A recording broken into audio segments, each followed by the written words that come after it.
top in the program this week, we're going to be looking at cropping and horticulture. Both of them obviously very important as we swing into spring.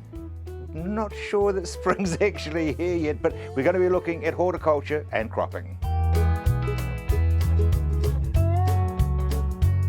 People this week are talking about it looks as though it's going to be very hard work for lamb producers as the prices are plummeting. The dollar is still hurting everybody as far as exporters are concerned, and of course all farming is exported. Landcorp are selling off 9 sheep, beef and deer farms, but say that it's not because of economic times.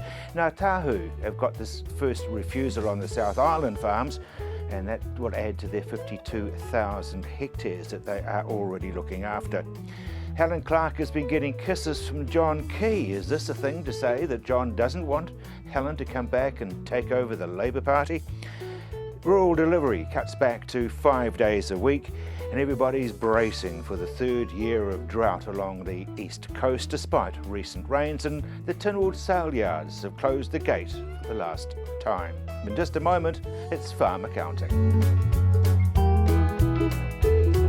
Kerry, everybody screams in the middle of the night when they wake up thinking about an IRD audit, but apparently you can actually get some help in your corner.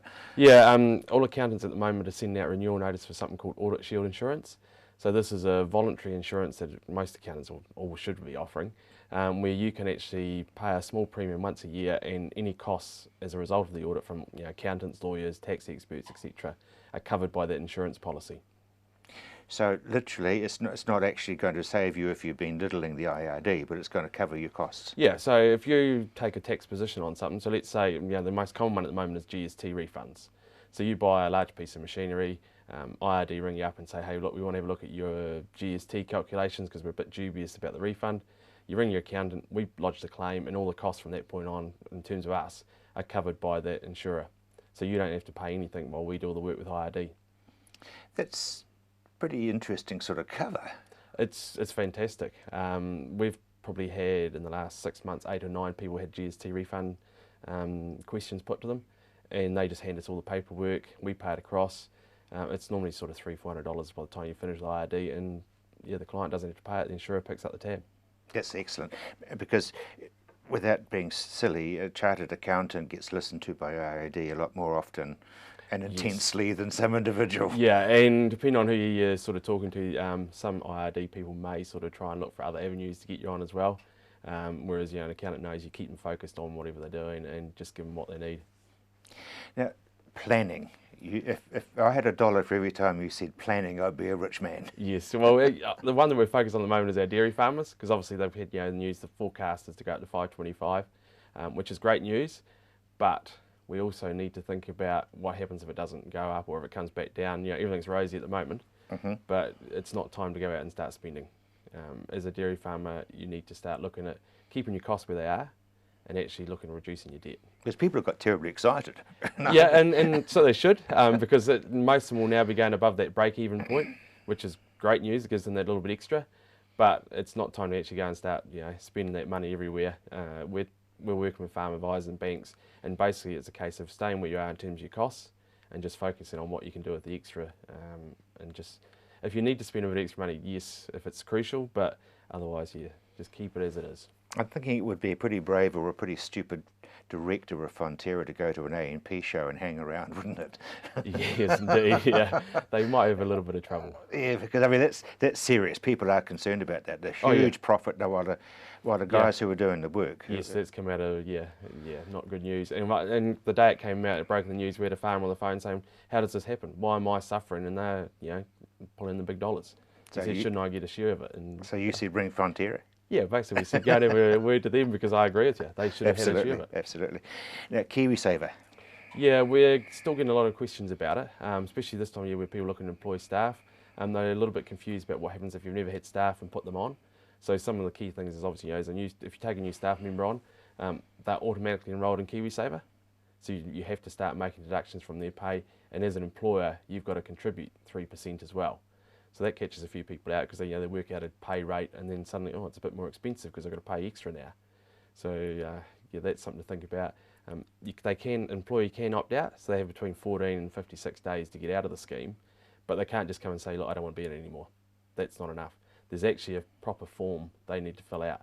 And if you don't get that form, then you have to keep making those deductions no matter what. Even the employee says no, it's up to them to give you that paperwork. There are avenues that people can turn to help them, because it is a minefield. I mean, I'm thinking of people like Xero and yourself with writing. We do a lot of payroll for people, so we can take them through the process and guide them and give them a bit of a start up on it. Xero's payroll is quite big as well on that. Even IRD, so if you enroll as employer, they will give you a courtesy call and just say, look, do you want any help? Can we send someone out? And it's a free service, and it's quite handy sometimes just to have them come out and go through what your obligations are.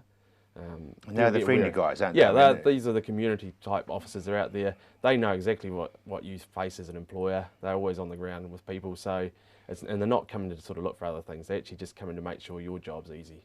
Exactly, because it is a minefield. I mean, every time you come in, I'm sitting here and reeling. Yeah, anything to do with employees is hard, and getting pay is absolutely crucial. Getting that right, because it just opens up all sorts of cans and worms if you go down the wrong track. We've had people where they ring up and say, as a general inquiry, do I actually have to make Kiwisaver deductions? Can I just ignore it? And then things like what's the minimum wage rate, what hours they have to work to give them a lunch break, all these sort of things. So it's important you get that advice. And then you stir into the mixture contractors. Yeah, you bring those contractors in, and you got a whole new sort of thing to think about, because there could be withholding tax to be made from payments to them. But again, there's a lot of sort of rules around that you've got to take into account. So yeah, if you've got contractors, another good time to ring your accountant and just give them, brush up on it. So what's the easiest way? What's the wand that you wave? The easiest is just to, first of all, give your accountant a call and say, look, I'm employing staff, what do I need to do? Your accountant knows it all. They can take you through the guide, and then from there it's either they take you into a payroll package to use yourself, or you can use them and do all the pay through them. Because you've got different things. You've got withholding tax, you've got PAYE, you've got your Kiwisaver. Yeah, and then there's student loan, and people can have child support. I hadn't thought of student loan. Yeah, so there's all these extras that can come into it. So that's where your accountant can actually take you through all the options you've got to look at. And you can buy packages. You can, yes. Yep, there's a lot of them out there. Some are good, some are bad. But once again, talk to your chartered accountant, exactly. Because you're not going to sell me something which isn't going to work with you. Yeah, we know what works best for people. And it also depends on the level of staff you've got as well, because some are way over the top. Brilliant. Kerry, thank you very much indeed, as always. In just a moment, we're going to be talking with Tony Davoren about such things as irrigation.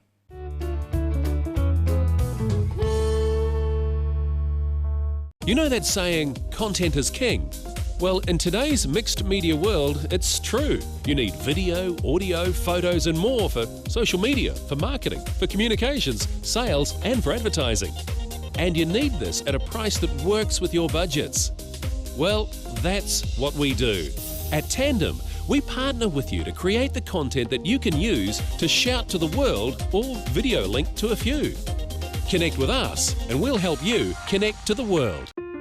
We're living on a planet facing almost insurmountable challenges. Challenges we have to face sooner rather than later. The world needs our energy. She needs our ideas, our passion. It's up to us to change things, make a positive change to the planet, to feed the world, to protect the future, to live well, to be the generation that will make a change. Join us.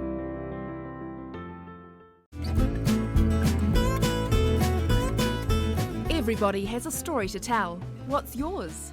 Maybe your family has been farming the land for 5 generations.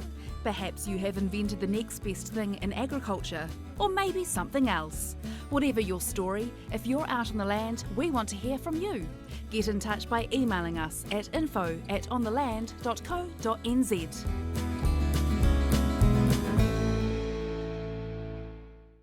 Be Active begins here in the cold, clean, unpolluted southern oceans of New Zealand. Be Active amino acid biostimulant, natural, 100% pure, manufactured from healthy deep sea fish from sustainable New Zealand fisheries. New Zealand's Be Active amino acid biostimulant, the way the world is growing. Working with nature, good for the plant, good for the planet. Now that's growing for good.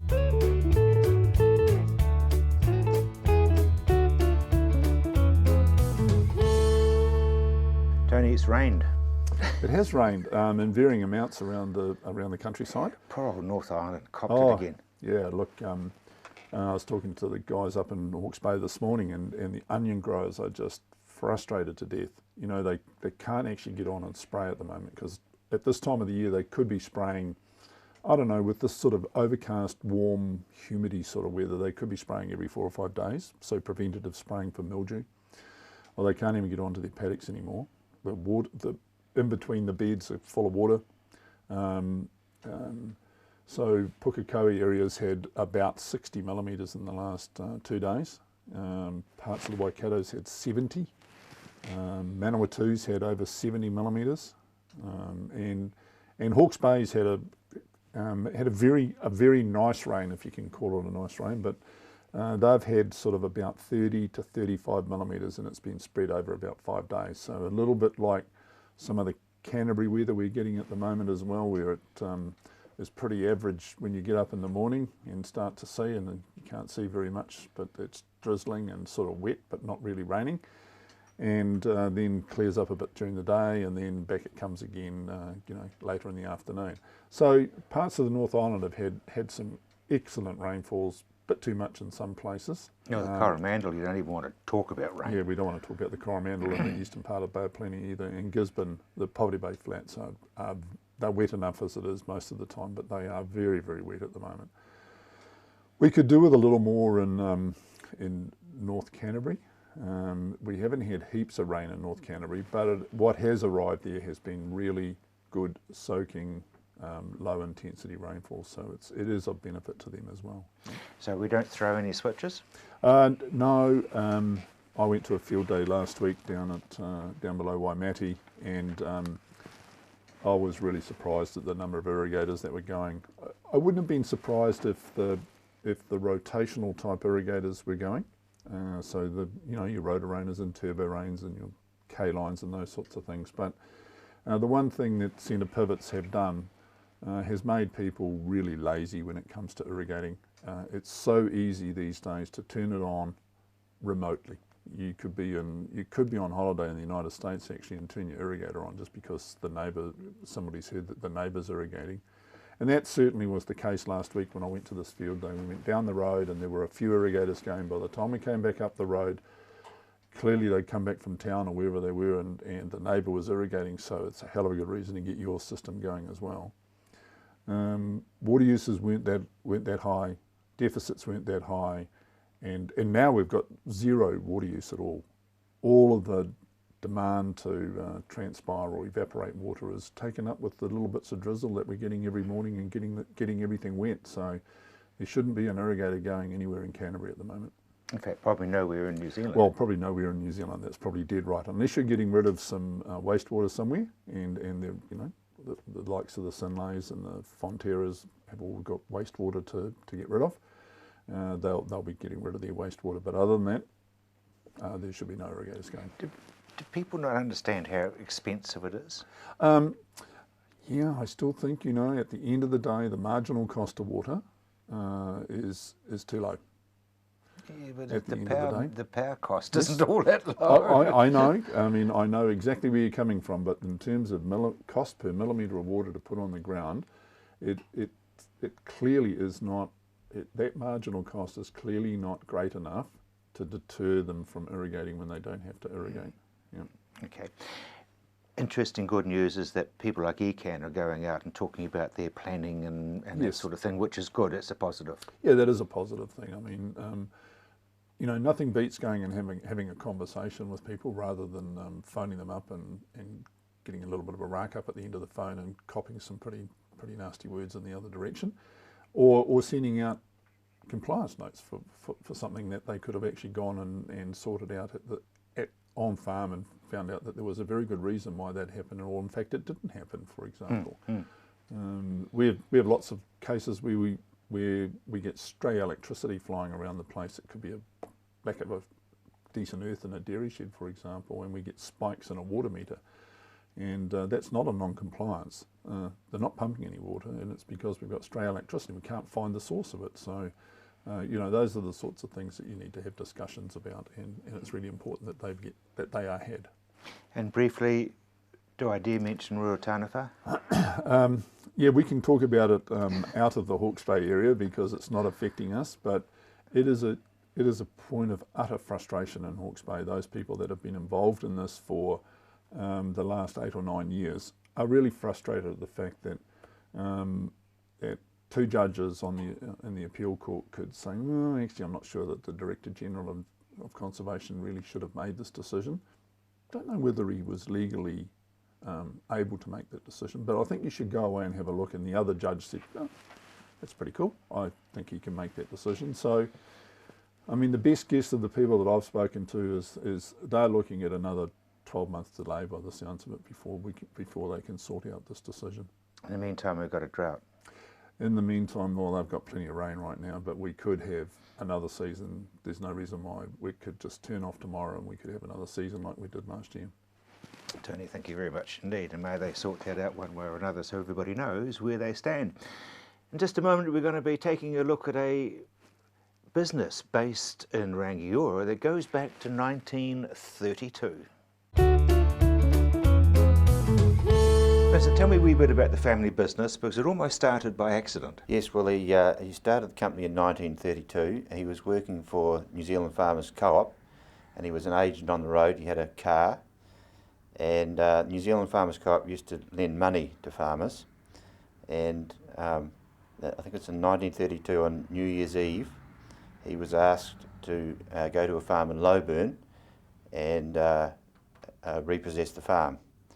And the farmer had 4 children, and of course over time he'd become friendly with the farmer and his clients that he dealt with. And he got halfway to Lowburn and he realised that he couldn't do it, so he returned to Rangiora and put the keys on the manager of the Farmers Co-op desk and said, sorry, I'm not doing it.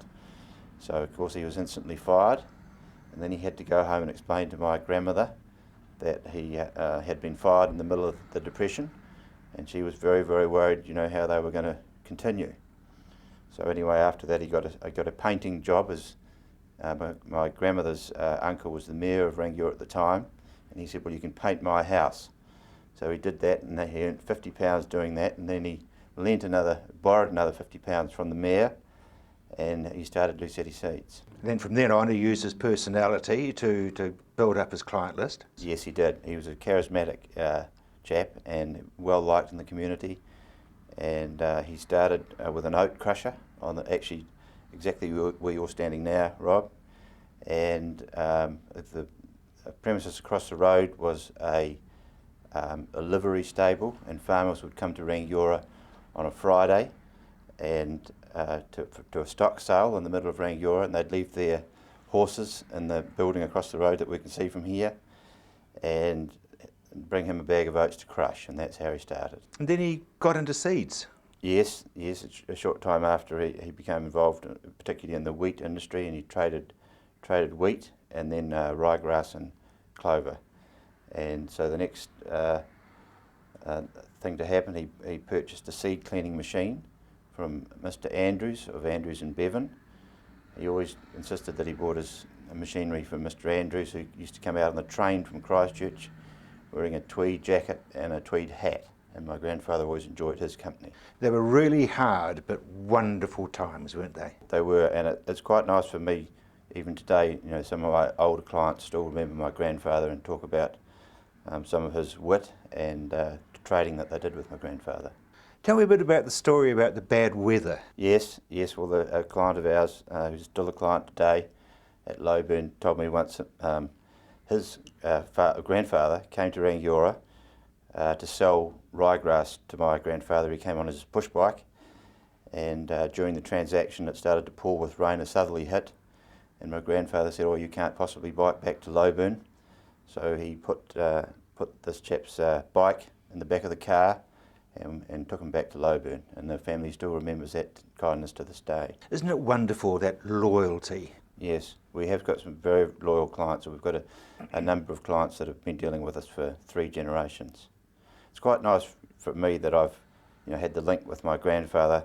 He was able to tell me about the start of the company, and we've still got areas of the company that were here when he first started, and at the right height for a dray to back into, and unload seed. And we've still, some of those areas still exist in the company today.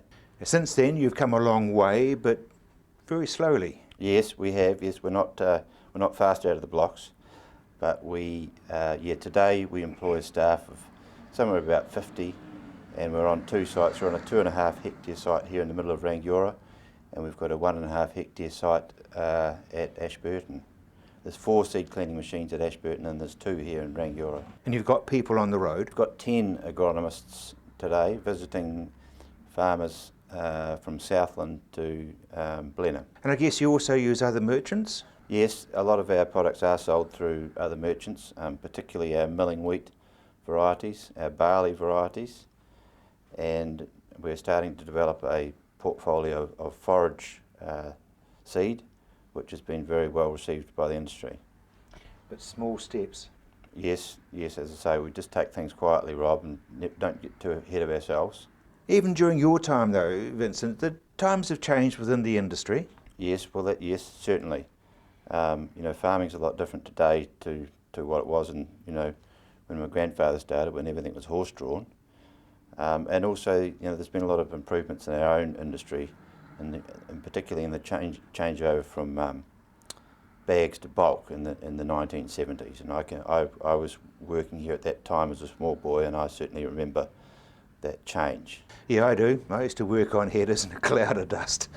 Pretty tough times. Well, they were tough old days, but I must say, from the point of view of working in the store, I thoroughly enjoyed, working with the gang of men that we had at that time, and stacking. I think I'd probably be the youngest person that knows how to stack seed in a stack, and it was a lot of fun, and actually it was a lot of teamwork and thoroughly enjoyable. And it's still fun, isn't it, working within your community? Yes, well it is, yes, and actually I've got a 14-year-old boy and a 20-year-old girl, and they both work here in the holidays, and so they're probably doing similar things now to what I did when I was a child, but it's probably just a little bit less labour intensive. I guess times have changed with computerisation? Well, I guess it has, Rob. It's not something not really my strong suit, I'd have to say. I just missed out on that era, but yes, we're definitely finding that keeping track of our stock and our processes are definitely smoothed by computerisation. At the moment we're undertaking a large-scale project to bring our computer systems up to date. And after the break, we're going to be talking to Dennis Carter.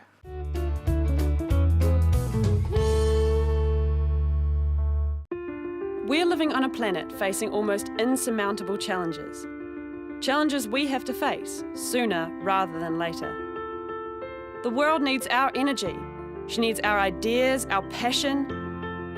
It's up to us to change things, make a positive change to the planet, to feed the world, to protect the future, to live well, to be the generation that will make a change. Join us.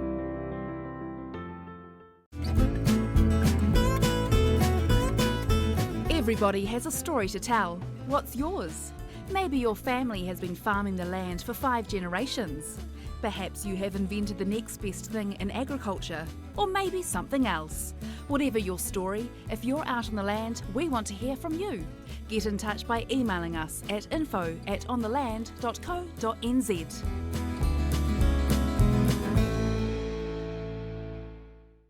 Be Active begins here in the cold, clean, unpolluted southern oceans of New Zealand. Be Active amino acid biostimulant, natural, 100% pure, manufactured from healthy deep-sea fish from sustainable New Zealand fisheries. New Zealand's Be Active amino acid biostimulant, the way the world is growing.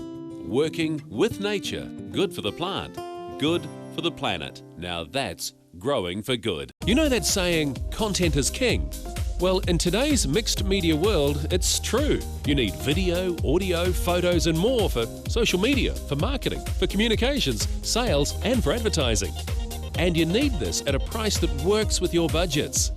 Well, that's what we do. At Tandem, we partner with you to create the content that you can use to shout to the world or video link to a few. Connect with us and we'll help you connect to the world.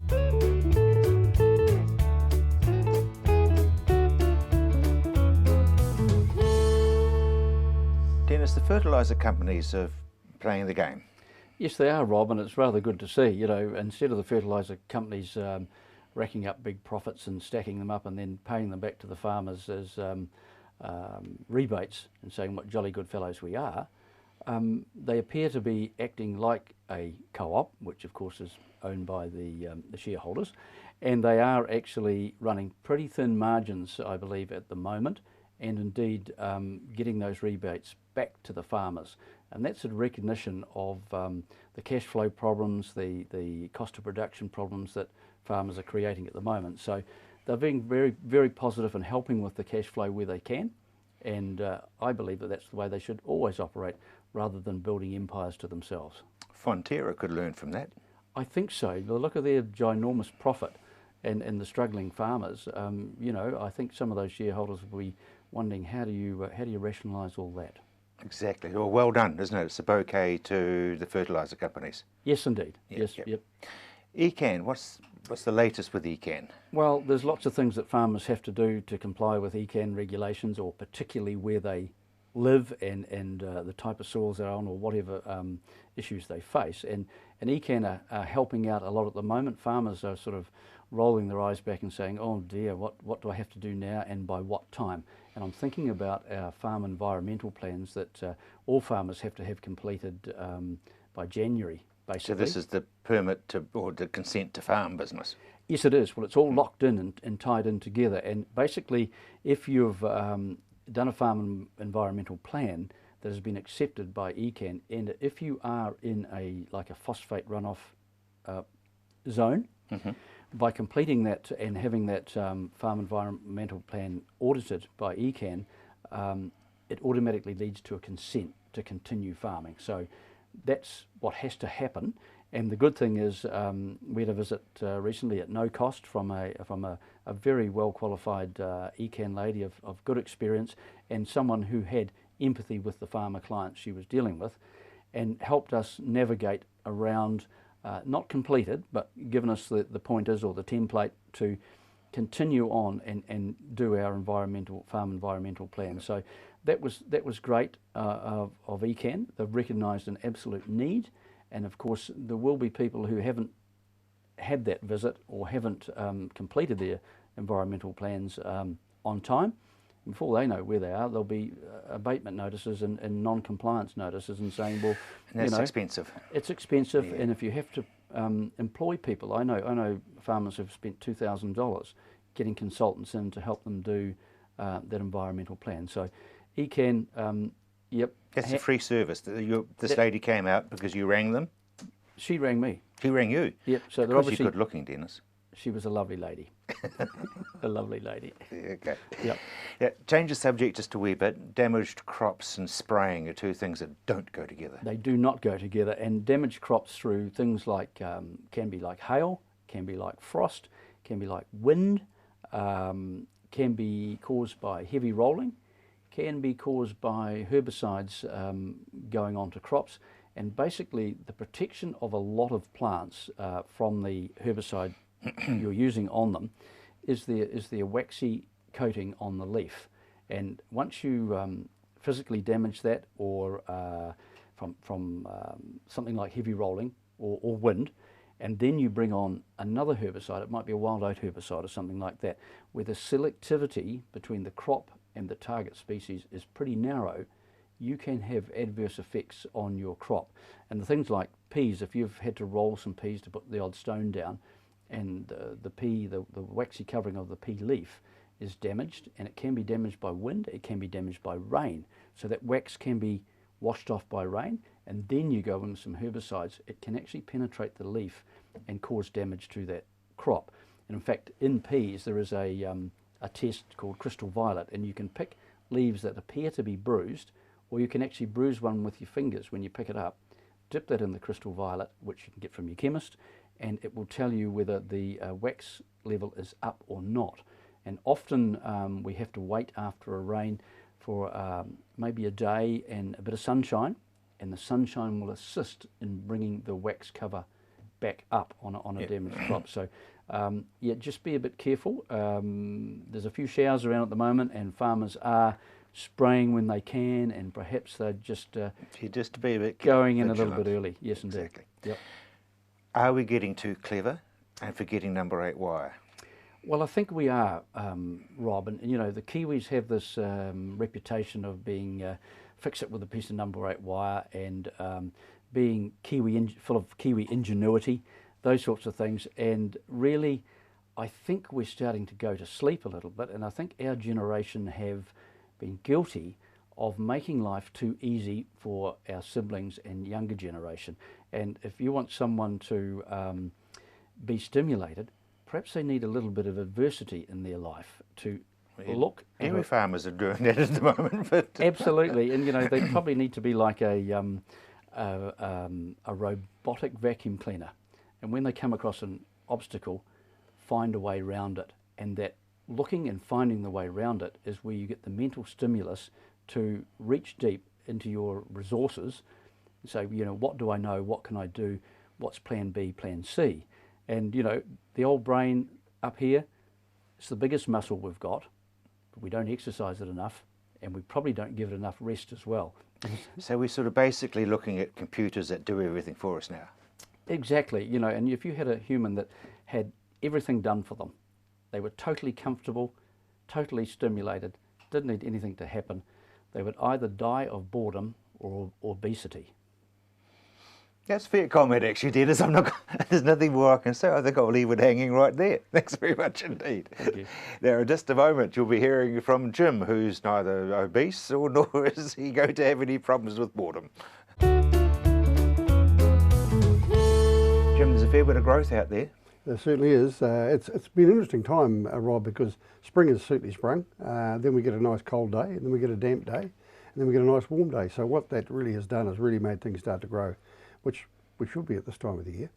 But you know, we're still probably a week behind from where we normally would be with things happening. But it's really starting to get underway now. So what happens there? We've got a lot of young tissue out there in apple trees and bushes and in vegetable plantations and what have you. So they need to be protected, and they need to be protected mainly for fungus, fungicides, fungi, because that's what grows with young tissue. So coppers and other general fungicides should be going on a pretty regular basis at this stage. Very little insect activity at this point. Give it another month and that'll change quite rapidly.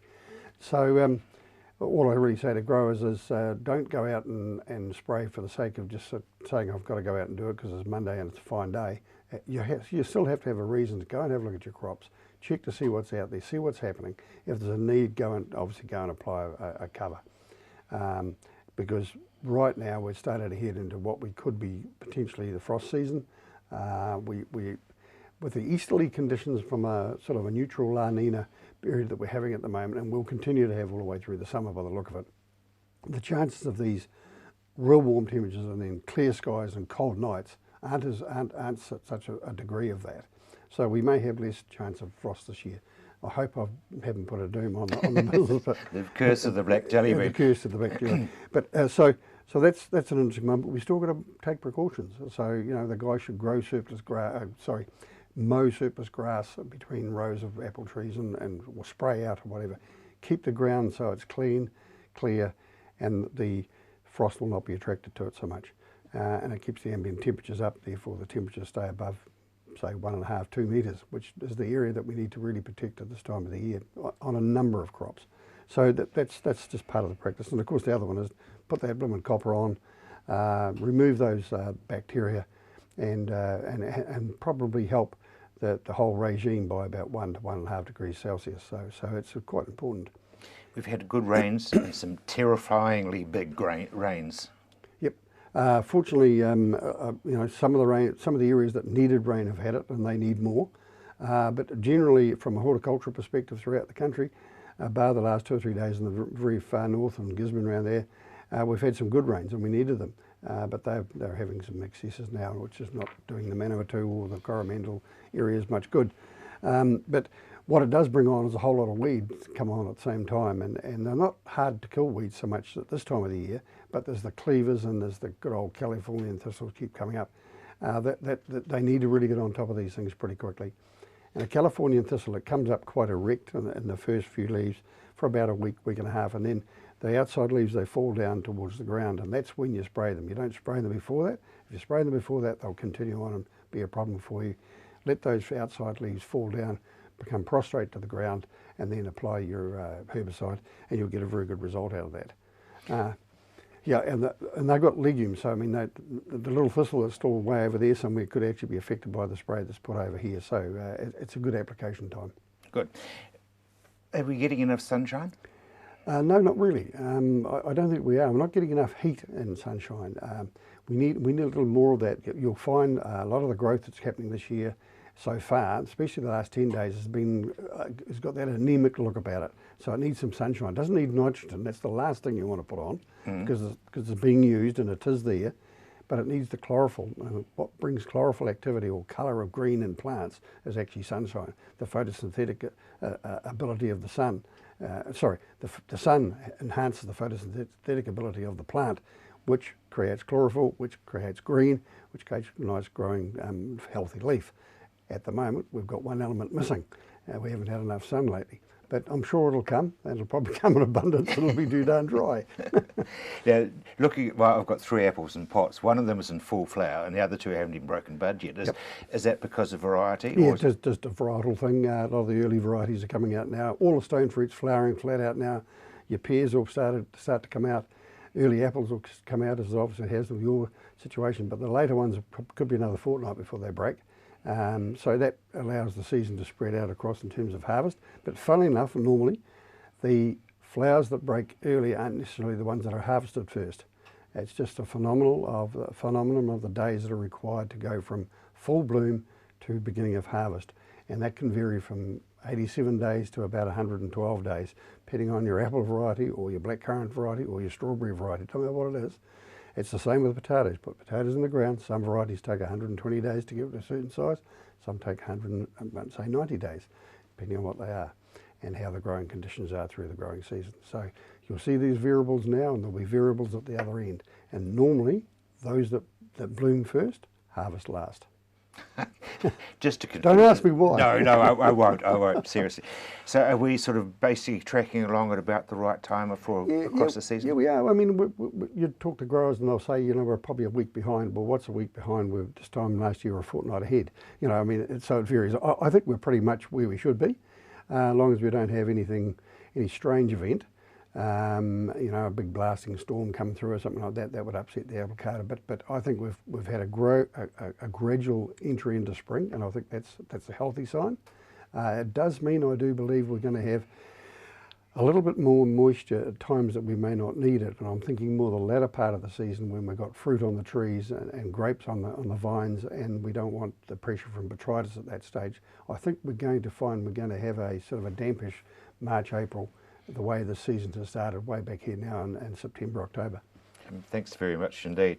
In just a moment, we're going to be taking you to Ashley Dean, which you'll remember is a new dairy farm being run by the Lincoln University.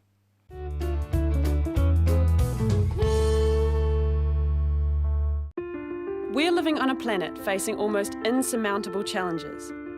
Challenges we have to face sooner rather than later. The world needs our energy. She needs our ideas, our passion.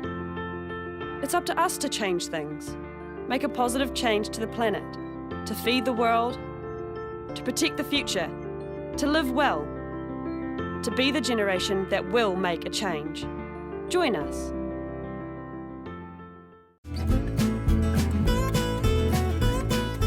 Everybody has a story to tell. What's yours? Maybe your family has been farming the land for 5 generations. Perhaps you have invented the next best thing in agriculture, or maybe something else.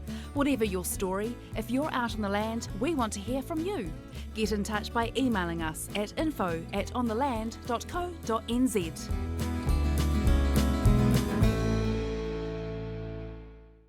Be Active begins here. in the cold, clean, unpolluted southern oceans of New Zealand. Be Active Amino Acid Biostimulant. Natural, 100% pure. Manufactured from healthy deep sea fish from sustainable New Zealand fisheries. New Zealand's Be Active Amino Acid Biostimulant. The way the world is growing. Working with nature. Good for the plant. Good for the planet. Now that's growing for good. You know that saying, content is king? Well, in today's mixed media world, it's true. You need video, audio, photos and more for social media, for marketing, for communications, sales and for advertising. And you need this at a price that works with your budgets. Well, that's what we do. At Tandem, we partner with you to create the content that you can use to shout to the world or video link to a few. Connect with us and we'll help you connect to the world.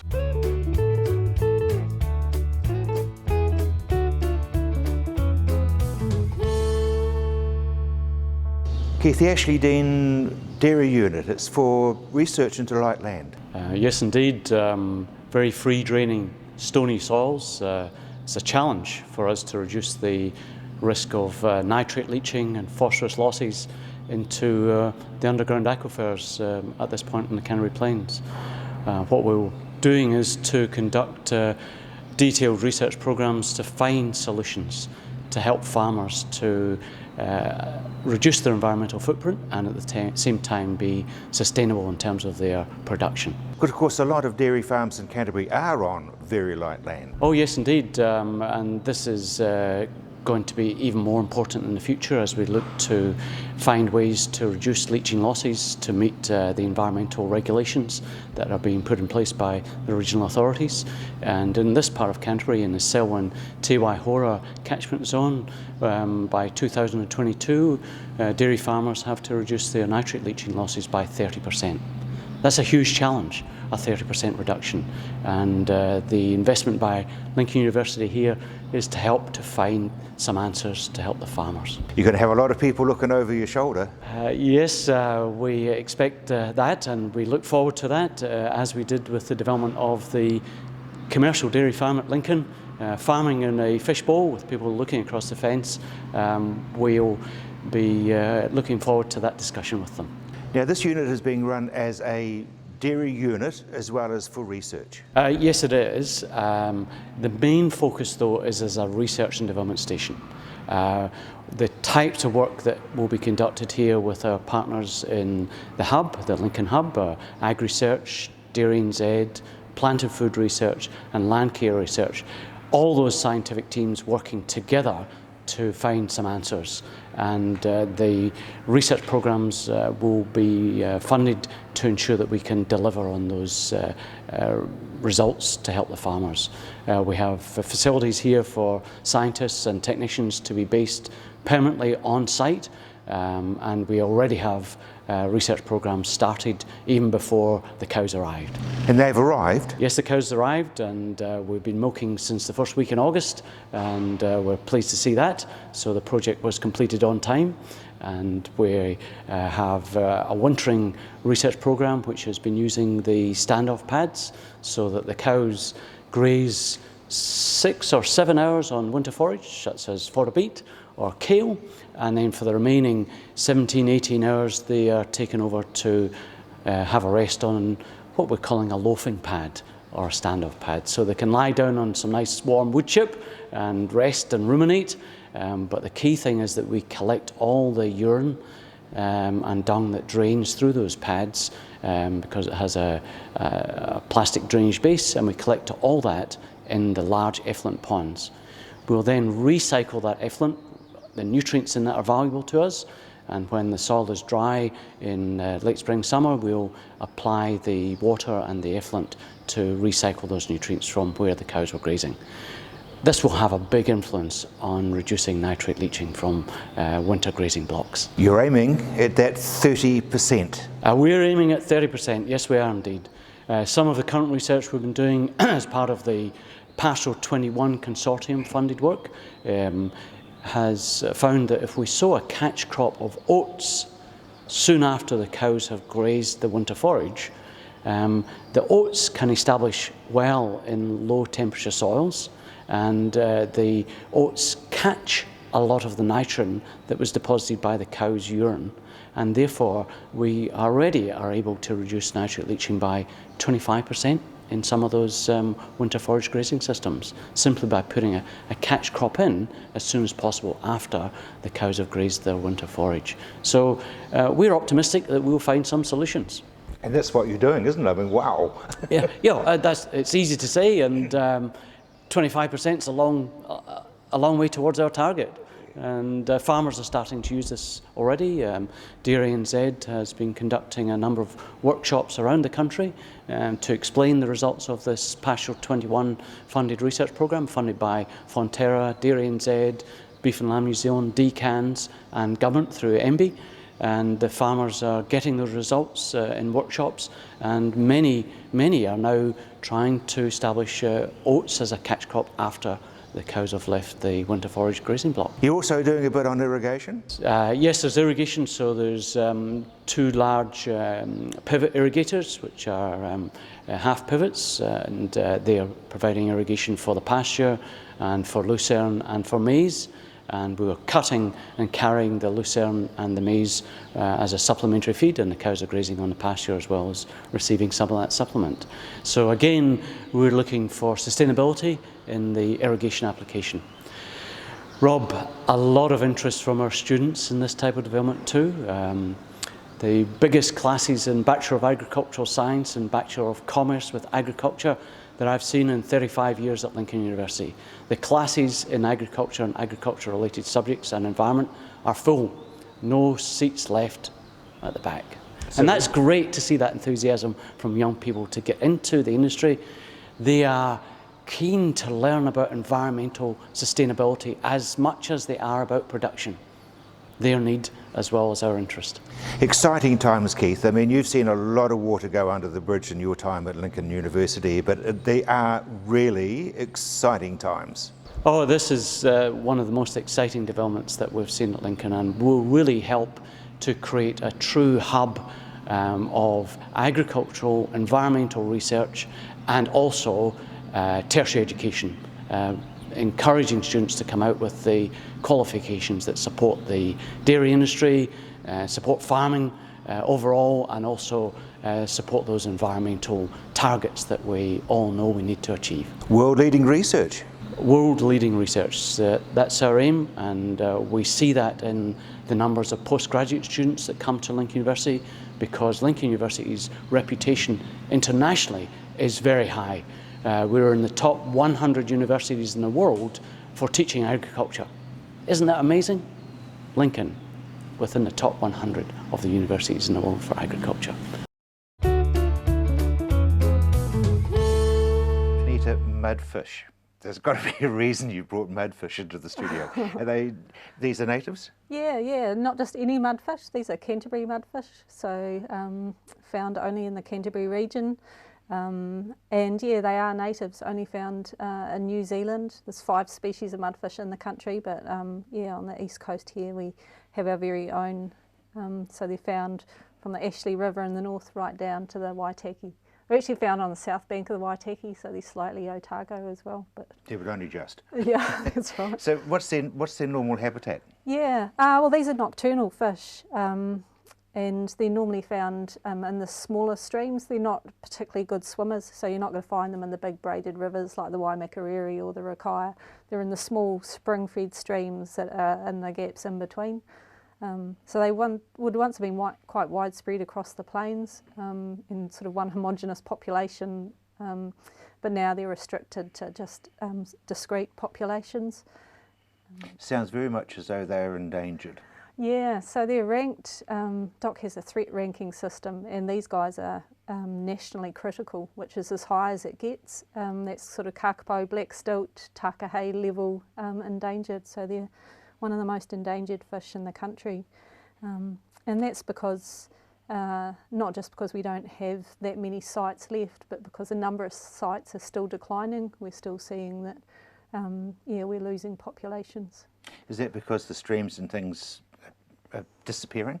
Yeah, that's one of the reasons. Last year, for instance, we lost them out of a whole catchment because, you know, it's been so dry the last couple of years. And it's going to get dry for the next year, so... Yeah. So these guys have a really awesome ability to actually live out of water, but they're a fish, so it's within reason. So what they'll do when the water levels drop is they'll squirm down into damp places like spring heads or where there's still moisture remaining, you know, following tree roots and cracks in the ground. And then they'll sit there and they're basically waiting for the water to come back. And hence the name mudfish. Yeah, well, when they were first found, they were actually dug up. So, yeah, they were first found in Oxford by a man called Mr. Burrows, which seems appropriate. He was burrowing, yeah. So what do they eat in their natural areas? So they eat live food, so they're all the sort of little micro crustaceans and invertebrates that are in the water. They'll be hunting them, and they've got quite a wide range of food. But I mean, I've got a stream at the base of my house, yeah, which is a muddy sort of bottom. Can I get any of your mudfish and let them go in there, liberate them? Well, it depends what else is living in your stream. Eels and ducks. Yeah, see, there you go. So another reason they're endangered is predators. So mudfish do best where there's only mudfish. And eels are predators of them. So we have, high eel numbers and mudfish don't go together. Right. And trout as well. Brown trout are really efficient predators of mudfish, so they don't live too long together either. Is there a positive for farmers having these? Well, I guess it's a sign that they've got been looking after their streams well. I don't think there's a negative to having them. It's all part of the biodiversity of the plains, and to be able to say that you've got one of the most endangered fish on the country on your property, I think, you know, shows good stewardship of how they're looking after the land. Because farmers do want to look after the land, and that's why we've got QE2 areas being closed off and predator-free areas. And yeah, that's right, and that's what we're seeing. We've got landowners that have been doing things like creating deeper pools so that the water level will stay for longer. And doing it very carefully, Anita, so that... Yeah, well, that's right, yeah. There's another landowner, that I work with who's, just got these beautiful carracks and flax-lined streams, and he's just very proud of the way that he's maintained those streams, and only does sheep grazing along those margins, and keeps the other bits of his farm for cattle. So what would, if you had a magic wand, and this is your opportunity to say to farmers, hey, listen, guys, what's your request? Yeah, well, I think this isn't an either-or situation. These guys are found on working farms, and so what I'd love farmers to do is, if they have mudfish, is just to consider it in their farming operations. When sites dry, the fish can be trampled by stock going through them, so even if you've got mudfish and the site's dry, you do still need to keep stock out of the stream beds. And how do you know you got mudfish? Oh, well, I've been there nocturnal, so it is difficult. Yeah, exactly. And I've been to properties where the farmers, you know, obviously he said, you know, I've been here and I think you're wasting your time, and then the next day we'll come, because I set traps overnight, because they come out when they're feeding and go into my traps. And yeah, I've said, gone the next day and pulled up traps, and they're quite amazed. So the plant on the top's one of the good things to look for. So this is actually a native fern called Isola rubra, so that can be an indicator. They're often at sites that have stiller water where you get this. And this time of year, if you can see clear bits in the water, the young of the mudfish are out, and they're out during the day, and you can see them. They're sort of like 1 or 2 centimetres long, just wriggling in the water column during the day. So have a look on a sunny day into the water and you might see those. Anita, thank you very much, and thank you for bringing your 5 little friends in. Now, if you'd like to have another look at the interview that we've just done with Anita, of course you can go to our website, which is ontheland.co.nz. I'm Rob Cope-Williams. You've either been watching or you've just missed the program, but I will be back at the same time next week. Until then, fly.